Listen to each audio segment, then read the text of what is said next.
ऑगस्टपासून बैठकीचा पत्ता नाही. सांगलीच्या जिल्हाधिकाऱ्यांकडून उद्योगमित्र वाऱ्यावर.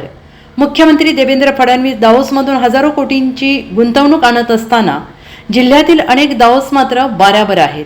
उद्योजकांच्या समस्या सोडवण्यासाठी अत्यंत महत्त्वाच्या असणाऱ्या उद्योगमित्र समितीची शेवटची बैठक 16 ऑगस्ट 2024 रोजी झाली. तेव्हापासून जिल्हाधिकाऱ्यांना बैठकीचा विसर पडलेला आहे अशी चिंतनीय स्थिती असताना आता पुन्हा महिन्यातून 2 वेळा बैठकीचा फंडा पुढे आणण्यात आला.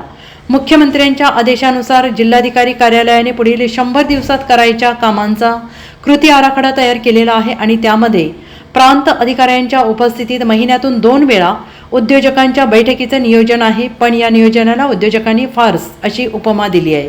कृती आराखड्यानुसार या बैठकांची जबाबदारी आणि अधिकार प्रांत अधिकाऱ्यांना देण्यात आलेले आहेत. किमान 15 दिवसातून एकदा उद्योजकांची बैठक घेण्याची नियोजन आहे. उद्योजकांच्या समस्या सोडवण्यासाठी उद्योगमित्र ही सक्षम समिती आहे. किमान 3 महिन्यातून एकदा स्वतः जिल्हाधिकाऱ्यांच्या अध्यक्षतेखाली समितीची बैठक व्हावी असे तिचे संकेत आहेत.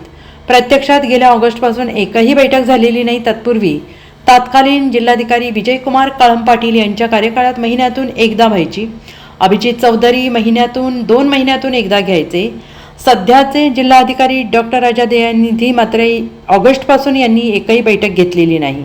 परिणामी विधानसभा निवडणुकीच्या मतदानावर उद्योजकांनी बहिष्काराचा इशारा दिलेला आहे आणि त्यानंतर महापालिका उपायुक्तांनी बैठक घेऊन काही प्रमाणात समस्यांच्या सोडवणुकीचा प्रयत्न केला.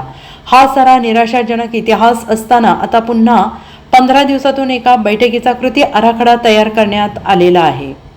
Bureau report, SBN Marathi, Sangli.